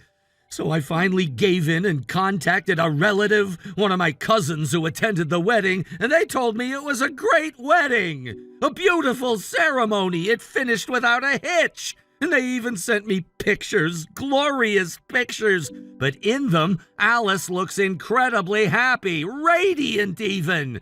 Your story, Sarah, it's completely different from what actually happened. You lied to me. Oh, well, you found out sooner than I expected, Arthur. I honestly thought I had a few more hours. Well, yes, it's true. Every word I said was a meticulously crafted fabrication. But Alice texted me first, didn't she? She sounded so sad, so broken. I could feel her despair through the screen, and it absolutely crushed me. My heart was pounding. Oh, that was an act, Arthur. A brilliant, Oscar-worthy performance, if I do say so myself. She was actually texting you while muttering under her breath, "This cheating old man is the absolute worst. He deserves everything coming to him." What? Alice knew everything and still texted me like that? She pretended to be sad? My own daughter? Yes. Why? Because if she thought the wedding was proceeding smoothly without you, if she thought everything was perfectly fine, you'd just go on and enjoy your hot spring trip with your pathetic girlfriend, wouldn't you? You'd be sipping sake, utterly unburdened by guilt. Of course I would, Sarah. That's a given. Why wouldn't I? If everything was fine, I'd enjoy my trip. And that, Arthur, would be utterly infuriating, wouldn't it? Not to mention completely unfair. It would be an insult. So we, Alice and I, decided to create a story, a compelling, emotionally manipulative story. A story where Alice was utterly devastated, where the wedding was completely ruined, and where the engagement was broken off due to the profound shock of your absence. And you know what, Arthur? It worked! You were utterly crushed, completely distraught, and it felt so incredibly satisfying. You deserved every bit of that emotional turmoil. Sarah, this is going too far. This isn't a joke anymore. This is beyond acceptable. This is twisted. You played with my emotions, with my daughter's future. Who are you to say that, Arthur? Who are you to judge what's acceptable? You who abandoned your child on her wedding day? Don't you understand how much pain I felt, Sarah? How much worry I was consumed by regarding Alice? Don't you care about my feelings, my torment? Of course I understand, Arthur. That's precisely why I did it. That's why I meticulously planned to hurt you, to make you a laughingstock, to plunge you into despair so that I could finally bring Alice's genuine smile back. Your suffering was a necessary sacrifice for her happiness. What? You deliberately engineered my suffering? Well, at first, I simply explained to Alice that you couldn't make it, that something came up, but no one, least of all Alice, was convinced. Of course not! People would naturally wonder what could possibly be more important than your daughter's wedding. It raises immediate questions. So I told her the truth, Arthur. I laid it all out. I thought she was an adult and would understand the depths of your betrayal. You told her? You told her everything? My God, Sarah! And that's when Alice, in her brilliant, cunning mind, came up with this idea. She said, let's see if a father who hurts his daughter so profoundly can still enjoy a hot spring when he thinks she's suffering. It was her test. The wedding was absolutely fantastic, Arthur. It was a triumph. Alice was so incredibly happy walking down the aisle in her stunning kimono, and the reception was absolutely packed with genuine laughter, heartfelt tears of joy, and overwhelming emotion. It was more wonderful, more perfect, more memorable than any wedding I've ever attended. You'll regret not being there for the rest of your miserable life, Arthur. It will haunt you.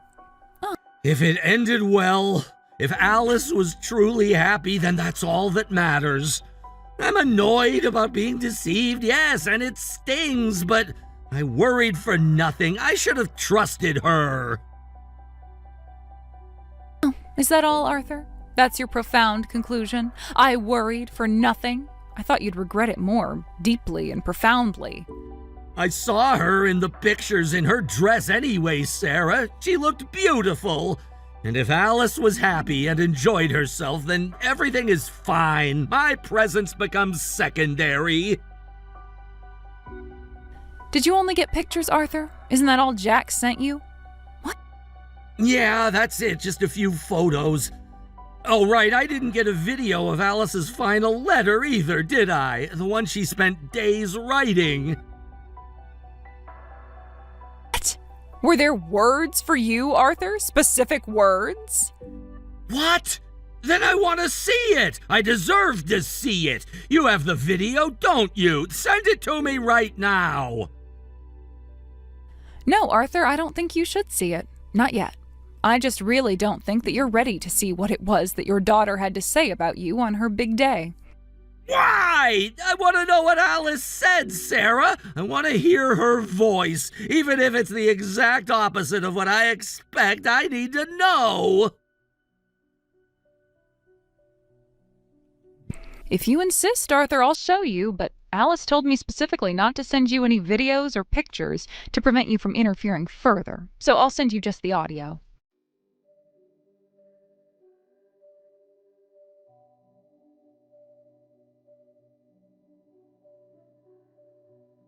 What is this, Sarah? This is outrageous! I've never heard a bride's letter like this before. This is insane! This is a public mockery! Yes, Arthur, it was a truly beautiful, incredibly unique ceremony where farewell and a new beginning truly spectacularly merged. It was quite a show. My father chose his mistress over his daughter and is absent due to a hot springs trip? Did she really have to say that? Publicly? Well, Arthur, we had to explain why you weren't there, didn't we? People would have wondered. It was pragmatic and quite effective. There were other truly horrendous parts, too, like the man I chose, my wonderful husband, is not someone who would cancel on his child's wedding on the day of. That's clearly a direct, pointed dig at me, a public shaming. There wasn't a single ounce of gratitude for anything I've done. You actually thought you were going to be thanked, Arthur, after what you did? That's what's truly surprising. This is the worst, the absolute worst humiliation of my life. The entire wedding venue must have been utterly horrified. They must have been whispering about me. Not at all, Arthur. You're mistaken. She completely stole the show with laughter. The entire room erupted. It was a powerful, emotional, and surprisingly comedic moment. Really? My own daughter made her father a public laughingstock? That's impossible. She wouldn't do that to me. Yes, Arthur, a wonderful, unforgettable ceremony where farewell and a new beginning truly merged. A truly memorable day for everyone involved. Where is Alice now, Sarah? I need to go to her. She's probably at the after party with her friends, celebrating and dancing. She deserves it. Where's the venue for the after party, Sarah? I'm coming right now. I need to see her, apologize to her face. Have you returned from Colorado already? I just got back. I came back quickly, Sarah, because I wanted to apologize to her face. I had to. The guilt was eating me alive. Stop it, Arthur. You'll only cause more trouble. You are not welcome there, but please, for the love of God, don't ever, ever interfere with her happiness again. I understand, Sarah. I get it. I'll just apologize via text message so I don't bother her, so I don't create a scene. That should be fine, right? It would be a miracle if she even replies, Arthur. Don't hold your breath.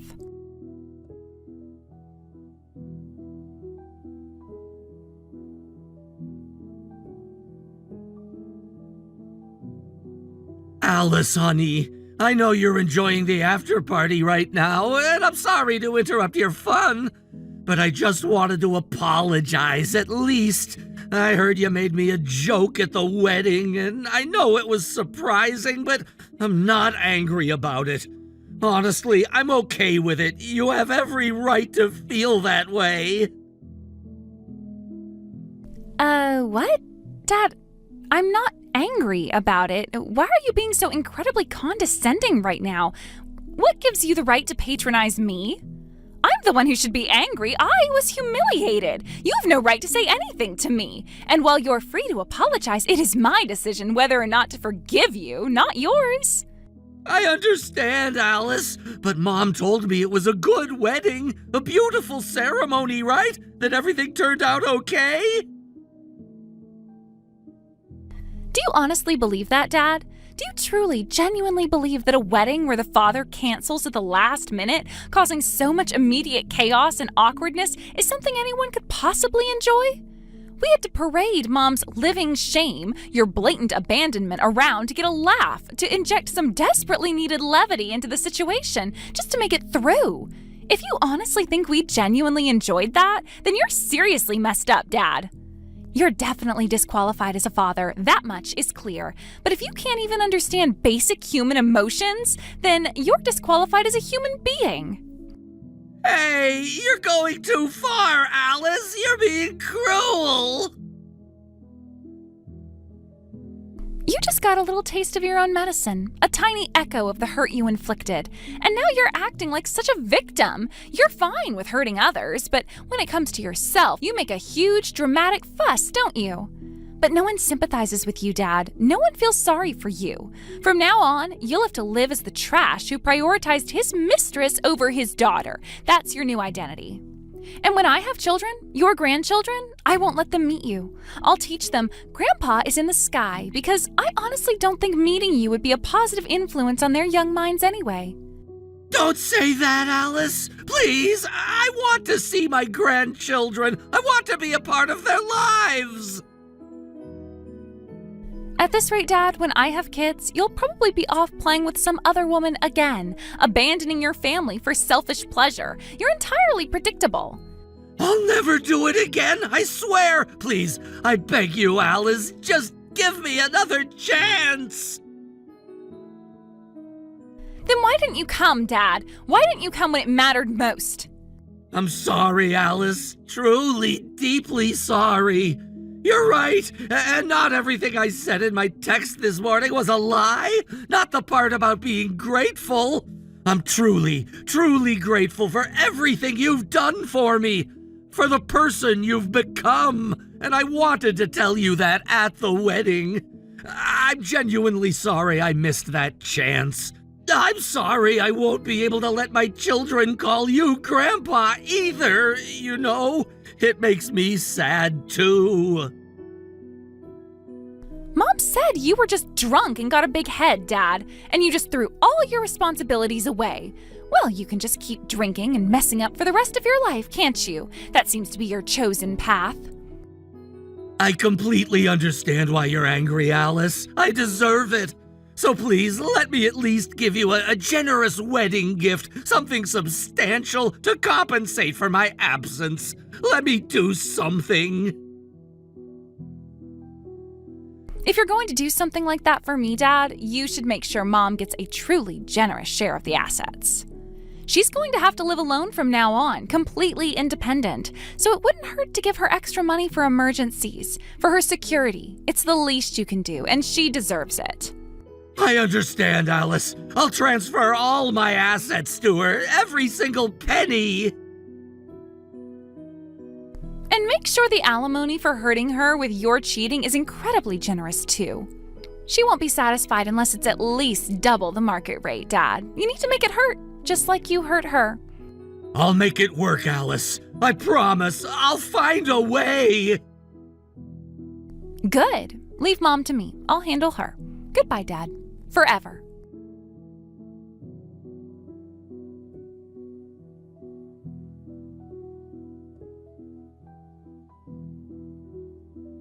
Mom, guess what?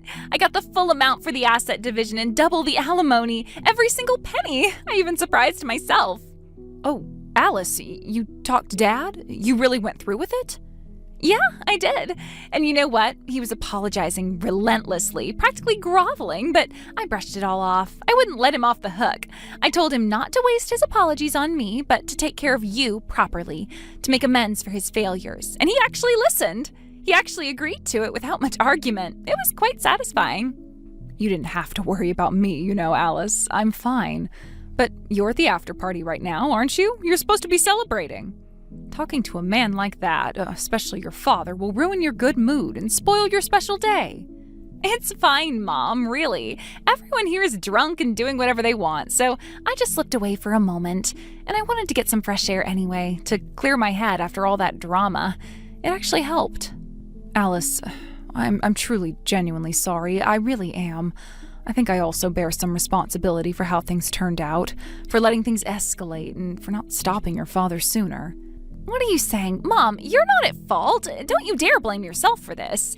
You always thought of our family more than anyone else, and you lived for us, sacrificing your own happiness no matter what. Even if you ended up getting cheated on, I want to be like you, Mom. You're my hero. Alice, I know I wasn't in a state to genuinely celebrate my daughter's wedding either. Not at first. My heart was heavy, but, punishing that scumbag, that utter disgrace of a father and making him pay extra money, making him feel the consequences, it really cleared my head. I feel so much lighter. Now, how about we go on a trip together, just the two of us, and laugh it all off? We deserve a proper celebration, a real escape. And you know what? I guess I have to thank that scumbag for one thing, giving me such a good, strong, intelligent, and fiercely loyal daughter like you. You are the best thing that ever came out of that marriage. Actually, there's something else, a little secret. I'm a little late on my period, so maybe next year you'll be a grandma. What? Really? Are you serious? It's just a possibility. I plan to go to the hospital first to get a confirmation before I tell Jack. Oh, please. Oh, you need to be healthy for the baby and lean on Jack a lot, but make sure you educate your husband early on, okay? And don't let him turn into another Arthur. I'll gratefully accept the advice from an experienced person like you, Mom. You've certainly learned a lot about what not to do from my father's disastrous example.